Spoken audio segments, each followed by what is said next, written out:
Hi, Lasse. Nice to Hi. meet you again. Yeah. We already had a call. We made a video a few weeks ago with you, but Yes. at that time we figured, well, we have a lot to talk about, so we wanted to do part two. Yeah. The sequel. Yes, a sequel. So nice to have you here again. And Yeah. just tell me, how are you doing? What have you been up to during these weeks? Yeah. So I've been working on this TV sync thing, the TV title music thing that is taking up all my days at the moment, and it's a great thing to be doing. Can't talk about it much yet, Mm, but yeah, yeah. But it's the order is to make our kind of music. Pihka is my name, type of music. So it's all good. It feels like a grant to make our own music and yeah, Yeah, I getting think paid for it. that sounds great. And that actually sounds like something that has to do with the topic we wanted to talk about, which is getting to do what we want Yes. and getting to spend our time doing what we actually want to do. And yeah, just for those who haven't watched the first video, just a quick recap to who you are, what you do. Yeah. So you have this band called Pihka is my name, and you have this company also, Pihka Sounds. Do you want to just tell quickly about all the things you do with your band and your company? Yeah. So our band, Pihka is my name, is a duo of me and Tenna Helasvuo. We are doing this mostly electronic, analog and electronic music. And yeah, it's mostly instrumental. So we like to make people dance on our gigs and enjoy and relax when listening to our records. And we also have a studio here in Helsinki. It's called Pihka Sound. The company is called Pihka Sound, where we are recording other people's music and doing mixes and, like TV music, like we are doing this week. Big project now. Yeah. Yeah. Yeah. And the topic we wanted to talk about some more, because we kind of touched on that last time we talked, but it's about, yeah, taking the leap into devoting your time and your efforts, your energy to that, what you actually want to do. Last time you told us about your story and how you used to be more in theater, in music theater, and you kind of wanted to go completely to doing your own music, but you were kind of stuck between two worlds, and then you got burnt out, and then eventually you were able to make some tough choices, and in order to you kind of minimized everything else, and you were able to concentrate on music. But we also talked about, okay, now you were actually again a little bit at that point where you have to, for your band, you have to do lots of other things than just music. And but so yeah, we talked a little bit about that. We did a mini coaching even on the topic of how you could kind of get to where you want. But has something happened in between? Because like you told me, you have a big project. How are things with your dedication of your time for music? Yeah, but still, I'm still in this theater project that started when COVID was still raging. That's a dramatic word. COVID was raging, and I took on this running tech for a theater, and we actually have performances next week. So I still can't devote my time entirely to this studio and my music, but it's okay. It's okay-ish, but I wouldn't have taken on that theater project had I known that everything will be happening during this same month. because right now I would like to be able to only focus on this TV title music project, and like do that for 8 hours a day, and otherwise just chill out. Like people usually work like 8 hours a day and then they don't work, but Yeah. I'm just working, like working and sleeping. Wow. Okay. That's not really good. But are you kind of are you recognizing some of the aspects of your situation back then? Yes, I am. I definitely am. But I'm not really blaming myself too much of that, because like when I was asked to do this theater project, running tech for the theater, I was really happy to take it on, because during COVID there wasn't much to do. But then it just COVID got worse again, and then the theater project got postponed until next week. And I'm like, it's okay, because I really like the performance and I like the people in it, and it's great to hang out with them, and I like it, but still it shouldn't be happening at the same time as this big music project. I think that's kind of, well, first of all, it's a situation faced by many in the arts right now, because COVID happened and nothing happened, and then everybody had time to plan things that then didn't happen, and they got postponed, and now they're just happening all at the same time.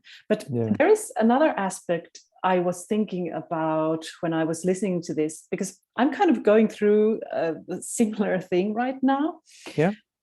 Like with my coaching business, and kind of going towards kind of a life that I want to lead and the work I want to do, kind of had been starting a few things, and there has been a time where it has been like more quiet, and then I had kind of time to start more things and kind of see what brings something, and now suddenly there are several things that are starting to happen, and now I'm a bit stressed out. And I'm thinking, am I in this situation, which is wonderful in that sense that it's an abundance of different kinds of chances. I'm not able to go more closely into that, because they are just like things that are starting. But is this situation because is this happening to me because I wasn't believing enough in the one thing kind of that I started, that I wanted to go towards, and then I kind of had to secure my back by starting several things. And now I'm kind of in a situation where I might have to make some tough choices, and that stresses me out. And do you see what I mean? Have you experienced this as well? Yes, I completely relate to that. I mean, it's basically the same situation, I think. You kind of take on things when you think, okay, well, now at the moment I don't have anything else. Or maybe it's even a nice thing, of course. I mean, your theater thing sounds like an interesting project, but it's just not the thing that you kind of are looking to. Exactly. It's not what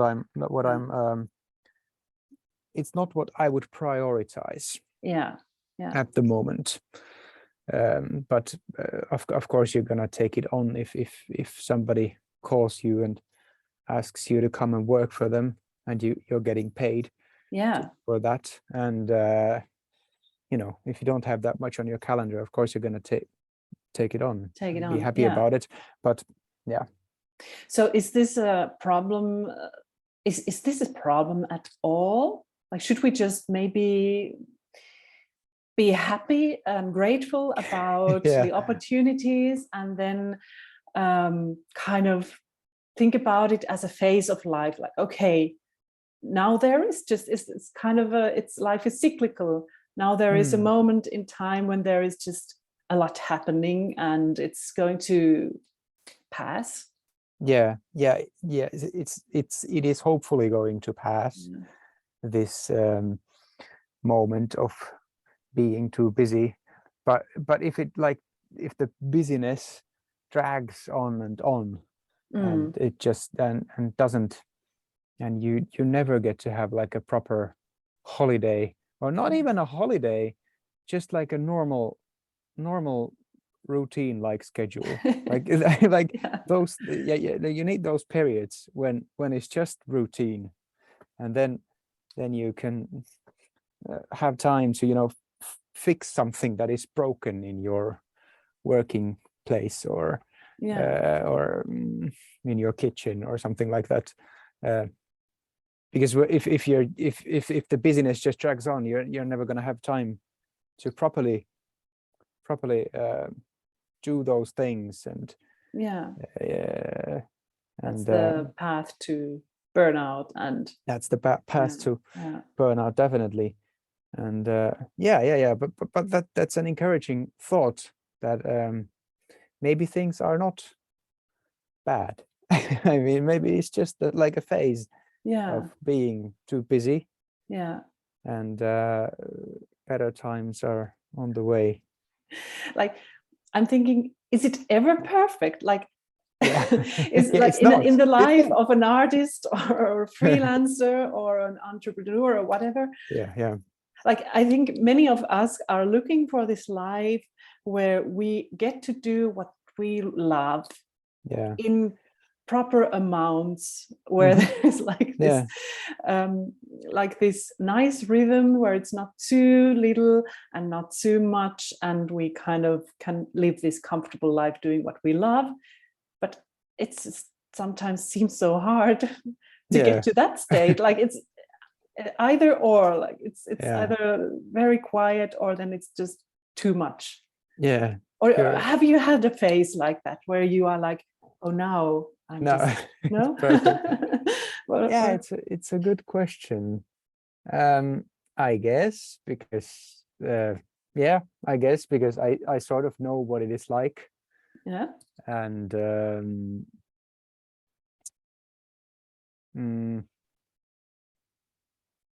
I'm not sure. Have you? For short periods of time. Yes. I guess it's the same. But too short.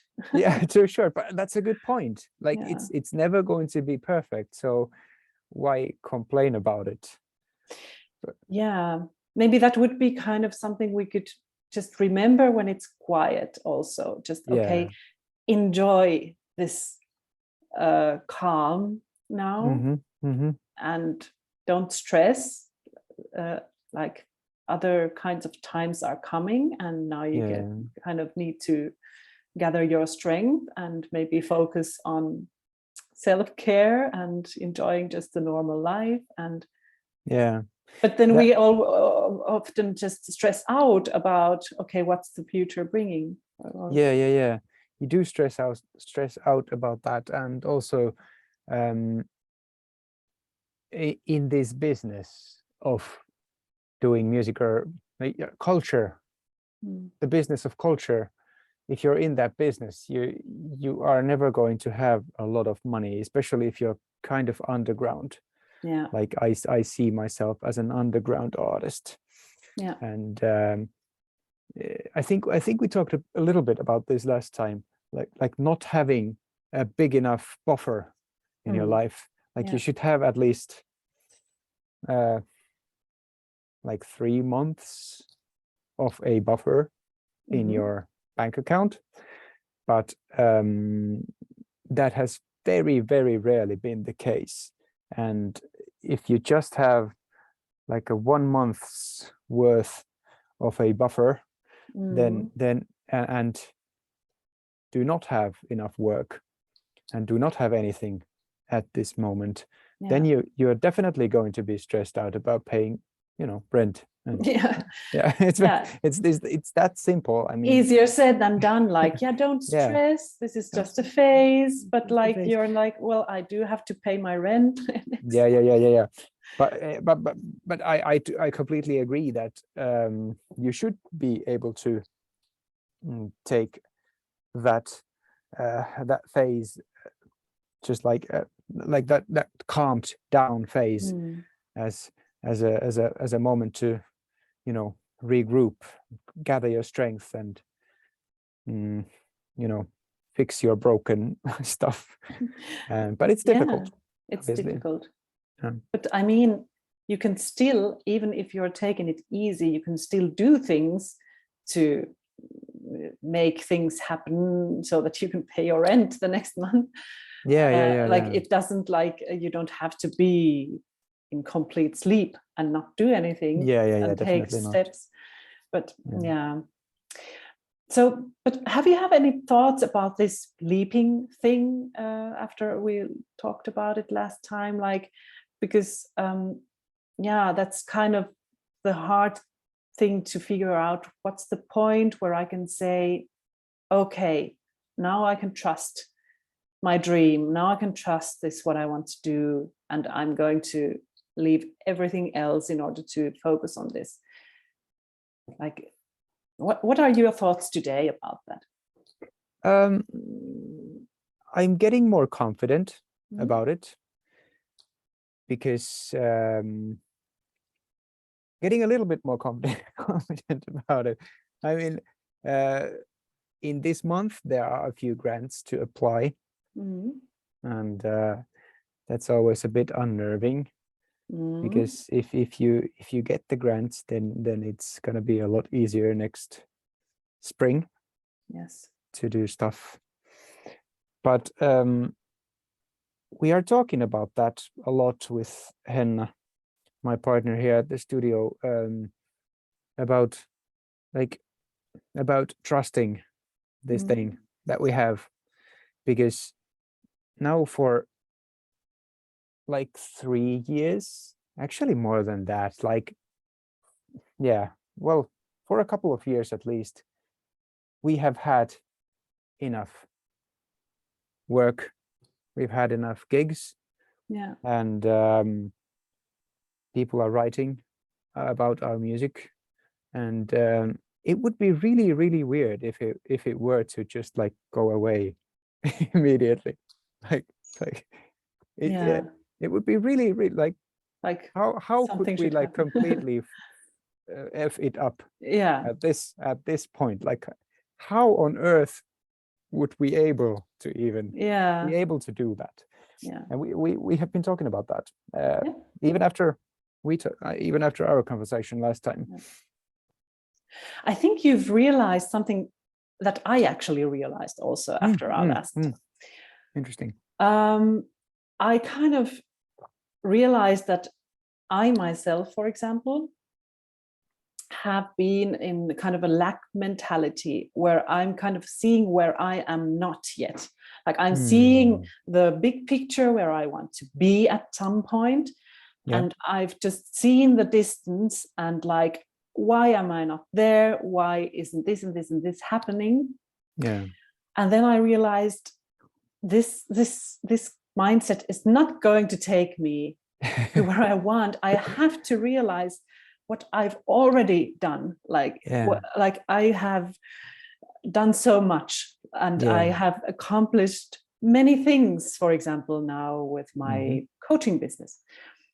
And I'm at such a different point where I was when I first began. And I've just done a lot, and I have received a lot, and I've done good. I've done all right. You've done all right. I had to realize that I have to give myself this credit, because otherwise I'm never going to arrive. Like, we're never, as creative people, we're not ever there, like at the end point, like, this is where I want to be forever, and I'm not going to change anything. So we kind of just, I think we need to take ourselves away from the mentality of not being enough and not have achieved enough. Yeah. Because that's where the mindset where we're going to have to be forever if we're gonna think like that. Yeah, exactly. Well, exactly. Yeah, I would say to a certain extent, in a way that we should be happy enough to trust Yes. what we are doing, Yeah. but still like be not content about the not content about the content that we are doing. I mean, like if you listen to interviews or podcasts where like some major artists talk about their art, I mean, this is sort of like the same thing. That they are talking about, that they are never happy with their art. They're never going to be like they are learning every day. And you know, obviously that's how it should be. Like, sure. I mean, as a creative person, it's a given that you're going to go forward and you're going to change and you're going to have to, you're going to want to develop and make changes. But if you're kind of really in kind of a lack, like in a negative, like I'm still not there and I still didn't achieve this and that, it's going to just be too hard. And then you're going to quit at some point. That's the kind of the danger. But like you said, you kind of recognized with your partner at the studio, Henna, that hey, we've actually done this for so many years and it has worked. And that's a good reason to be happy and to continue and trust, like you said. That you just need to like sort of say that from time to time, because otherwise the thought, those dark thoughts enter your head too often. Because they do. Whatever you do at some point, like when like in the dark hour or in the darkest hour or something like that, you're gonna have those bad moments, but you are going to have those way less frequently if you say it out loud. That it's not like, it would be really difficult to blow everything right, like after all this all these successes. They're not gonna, maybe you should like nail your like CV to the wall or something like something like that. Like the like big stars have their gold records. Gold record, exactly. I don't have any gold records, but but it's like, well, when I introduce myself to people, like for instance on this TV music project that I'm doing, like it features people from Finland and also Britain, and when I introduce myself to these British people, they are always like really impressed. Like they were really impressed by, like, I have made 14 records in my life and played like 500 gigs and done a lot of like TV music and stuff, and it it feels like I'm just beginning, and you know, and it's just crazy that I don't give myself enough credit. Like in my head, it's just not happening in my head. The head is not receiving the credit. I guess it's the same. Sometimes it might actually be a good idea to have a physical evidence about that, because otherwise like some kind of a CV or anything, like your artist resume. But I mean, at your point where you're at, I mean, if there isn't some kind of force majeure, like another corona wave that takes everything away, that's another thing. But you survived one already. But like, from my point of view, as I am seeing it, the only thing that could kind of jeopardize your success of your company and your band and everything would be not believing in it and you kind of sinking in this negative mindset and lack mindset, where you're like still not making enough money, still not producing enough content, still not this and that. Or I don't know, that's how I'm kind of seeing it, but I don't know if you agree with me or not. I do agree, completely. And it's just it's just like, when I say it now, it just feels so crazy. Like, why am I like this? But I'm sure that people in my position or yours can relate to these feelings of insecurity. Exactly. Of course, that's so normal, and so sounds so familiar. But and I'm not talking about some toxic positivity, like just have a positive mindset, but just like a balance between our willingness to go forward and to develop, and kind of being also content and proud of where we have come already.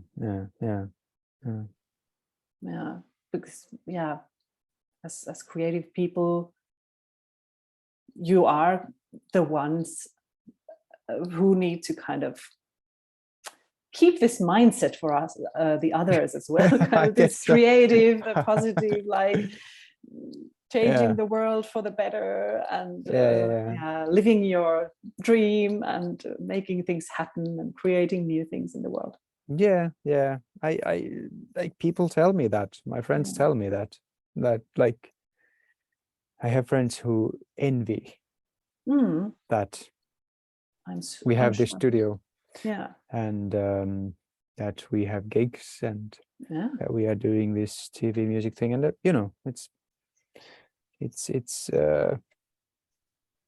it feels weird, but I definitely try to take it like in a positive way. I mean, funny. We should recognize when we are actually living the dream already. That's right. But I also had some kind of really concrete thoughts about the leaping thing, like when can we take the leap? And I was kind of thinking, we can kind of write down some aspects that need to happen in order for us to be able to say that now I'm at a point where I take the leap. Like, it's not like if you're at 0 and you need to get to 10, that you have to take this leap from 0 to 10 and just have faith and just think positive mindset, but just kind of define, okay, what's the 0.8 where the distance is small enough so that I can trust myself to take the leap, and what do I have to have on my bank account, for example, or if it's not money, what are the signs for me that I can believe that I'm going to make it, like, I don't know, a record deal or a manager or I don't know, a place at a music school or an art school or whatever. This can be very different things, of course, depending. I get it. That must be difficult for an artist to know and to heed those signs, and to see those signs, like what are they, like, because that you mentioned like toxic positivity, and that could like, I don't want to scare anyone, but that could lead into like taking the leap a bit too soon, I guess. I don't want to like put negative thoughts into anybody's head about that, but there needs to be something. Like you need to be really certain about your own work, at least. Like you really need to be certain about that you can that you have what it takes to do it, at least in your own mind. Yes. And and this comes from my mouth, who has just expressed uncertainty about it, but the uncertainty is always there, of course. But when I took the leap, I certainly knew that I had with a couple of bands made many records already and attracted audiences already. And like you need to have at least something, some sort of a sign. Maybe write those down. Like, okay, I have successfully made a record, successfully mixed 50 songs that people like, the mixes. If you want to be like an audio engineer or something for a living, and then, well, 50 songs is definitely not enough. You would have to be, you would have to rehearse, and I guess that it all comes down to whether you really want to do it or not, whether you really want to spend all your hours in it, at least in the beginning. Or like make a list of the possible signs. Like you've attracted 500 people in your gig, or you've played a major festival, or at the point where I took the leap, I had definitely done that. Like my previous band had played in my hometown festival, Ilosaari Rock, 3 times, and there is this festival in Western Finland, Province Rock. We had played there 2 or 3 times, and like many like we've done so many gigs already back then, and I knew. Was it like, did you make a list, or was it like more of a, how conscious was this realization? Okay, I've done this and that and those things, and now it wasn't this conscious that I'm explaining now. It was more like like I had like a complete, like I said in the last video, I had this burnout a couple of years prior, before taking this leap, and I was just doing way too much, and it was still a bit difficult, but still I had to drop something from my schedule. Okay, so it was kind of a, even maybe a health thing, like you. It was a health thing. Yeah. But I'm also thinking it in the other direction. That's not only that, how do I know when I'm ready, but also that you recognize when you are ready, because otherwise, if you don't define what the point for you is to take the leap, you might miss the point and take the leap way too late. I mean, it's never too late, but like you could have maybe taken the leap even earlier, but you were just like in this mentality, like, I'm not there yet, I'm not there yet, I'm not there yet. But actually you were there. Yes, I was there earlier already. I should have been able to do. Okay, so you have this exact experience. I have this experience. But even though I still have insecurities every day, but still I should have been able to do it a bit earlier, at least like 3 years earlier. Okay, even something like years. that. Okay. Yeah, because even back then even back then, I shouldn't have taken on so much work, like theater work, or I should have gone the other way, just take the theater work and do music as a hobby, which is completely fine, doing music as a hobby, but it has to do with, like, this is one thing that you should put on your list, like, what do you want to do? Like, I wanted to do music instead of theater at that point, and put all my hours in that. Yeah, but that's the difficult question. What do you want to do? Like, or I don't know if it's difficult, but it's difficult to allow ourselves to kind of say that aloud, like, I want to do this. Like, deep down we all know, I guess. Yeah. But still we make many choices based on fear. Yeah. Although we maybe think they are just very rational decisions. And I do like these as well. And actually, yeah. Yeah, exactly. And making decisions based on fear, and a fear about, like, fear of like how like why, I think I said this last time as well, but why should I be allowed to call myself an artist?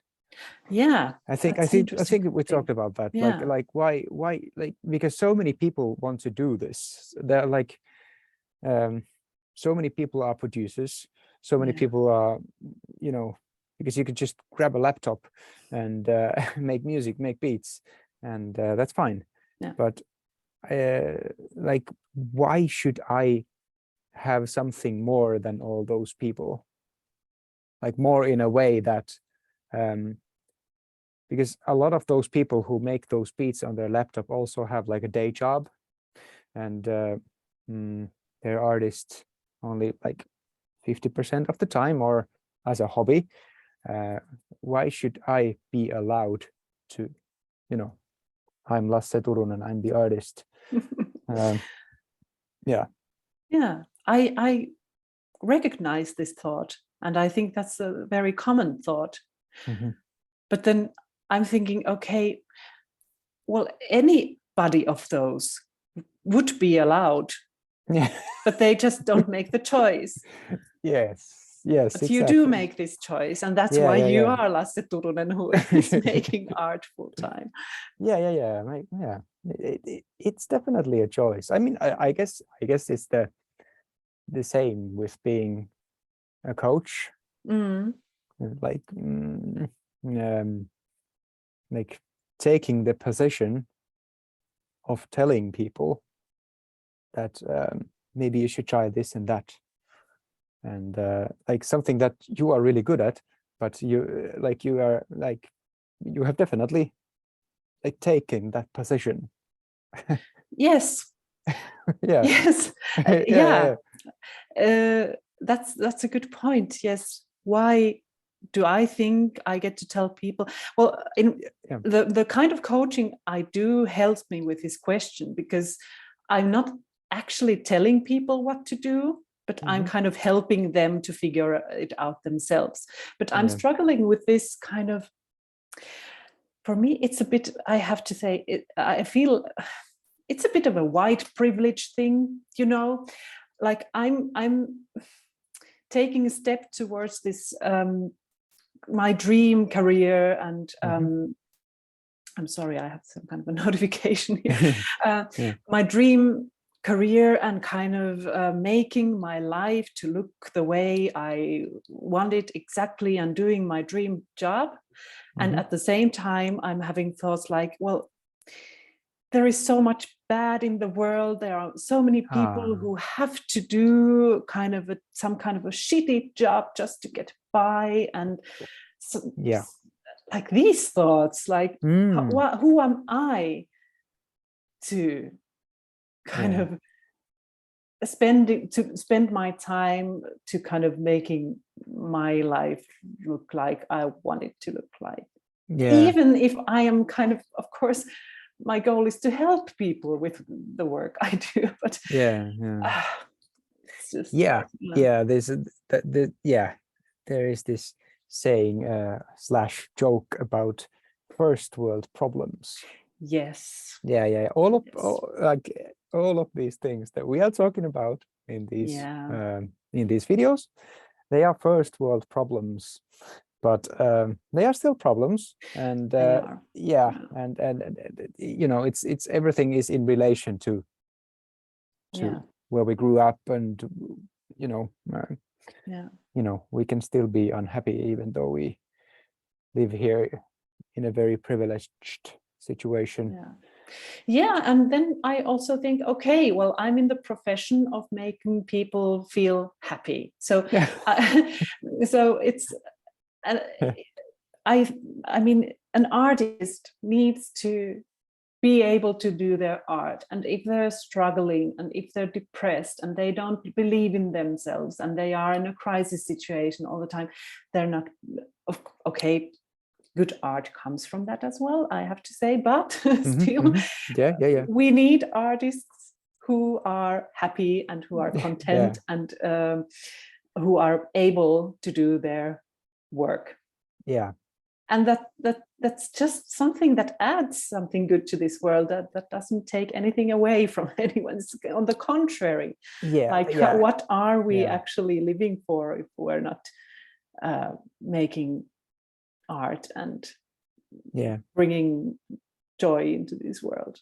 That's a very good point. I don't think I thought about it that way, but I will start to think about it that way. I mean, and we can still, of course, help the others and like the less privileged and do good in the world also in many other ways. But it's first world problems. That's a good word for that. Sometimes I really feel bad about having first world problems. Yeah, exactly. But on the other hand, as well, I think it's so important for anyone in this world to get to know themselves. What I kind of do with my coachings, like this, it's just the healing and the kind of working on the individual ultimately heals the collective, I think. As well. Exactly. Yeah, that's right. So, but now that, have you realized now that you've been doing this TV production thing that now I'm actually living the dream? It's I have also felt a bit stressed about it now that it's happening, and the first versions of the material have gone out to be criticized, and that's like, and this is like definitely not the first time for me that we are doing this, but that I'm doing this, but it's still a bit difficult, and like after that critique, to get back to the drawing board and make it better, and like not feel bad about the critic, and like not to not take everything from the critic, just the things that will make the thing better. And that's like another step of difficulties to stay, even though it might be like this week has been a bit difficult, like a stressful week regarding this music. It would be important to still keep in mind that I am really privileged to be able to do this and have these problems, and stay in a positive mindset. That, like you said, this is sort of living the dream. Yeah, this is that I'm doing right now. One part of it, and one step towards it. There's always this question that I ask when in my coachings. I often, when we're kind of thinking about changing a situation into better. So first we kind of think about, okay, how will your life look like when this problem is solved, or when you have reached your goal, or describe me. And then there are different steps, like, okay, how did you get there? And like many steps, kind of how we work around the subject. So, but the one question that comes always at some point is, okay, and what will get worse after this change has happened? Because we need to have in mind that any change for the better brings with it new problems. Like nothing is ever going to be perfect. Yes, exactly. Yeah. But you need to, when those phase 2 problems, shall we call them, come, then you should still be, mindful that this is what you asked for. Yes. and it's a good thing that you received it. Yes. But it's it's understandable that it's difficult sometimes, because when you level up in your doings, then the pressure also. Yes. You get some pressure, and more people will be there to critique what you are doing, and you asked for that when you had the dream. Yes. And you should be grateful that the critique comes. That's a part of it. That's a good point. Be grateful for the critique and for the pressure. Yeah. But try telling me that, like, when I'm in the situation, like, I can't be like, it's always like the first reaction is always like, but like, the song is not done, or something like that. And like, I catch myself making excuses about why, like, but it's not done, it's not, like, we haven't still thought about that, or like, we thought about that, but it's just not good enough yet. We need to work on it more. That's actually what I say a lot. Like, we just need to work on it more, then it will be better. Okay. We just need to work on it, and it will be better, because that's what always happens when you just, well, it doesn't always happen, but like, it doesn't always happen immediately. Like, you might take a few steps back, but you needed those steps back to take all those steps forward. So to wrap up, I think the time flies. We've been talking almost for an hour. An hour, yeah. So just to wrap up, like, would this be your what you would like to say to other artists that receive critique? Like, don't explain, think about it. I'm working on it. Yeah. That's basically what I would like to say to myself, but also to other artists. Through myself.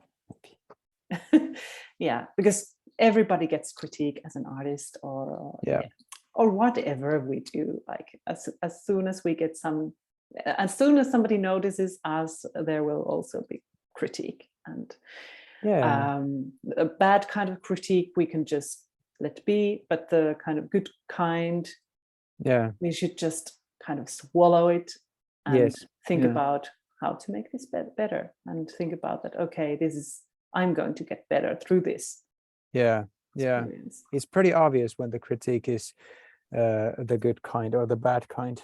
Yeah. I mean, the bad kind can just like internet hate or that sort of critique. You can just like, well, easier said than done once again, but ignore. Just leave it be. Just ignore it. But the good critique, you will know when you have it, and you should accept it. Well, this is a good point to end our conversation. That was well put. Thank you. It was once again very interesting to talk to you, and looking forward to talk to you once again at some point. And I'm looking forward to hearing what will come from your project. So we will definitely be sharing about that when it happens. Okay, so I'll keep my eyes and ears open for that. Yeah. Okay. Well, thank you, and all the best, and talk to you soon again.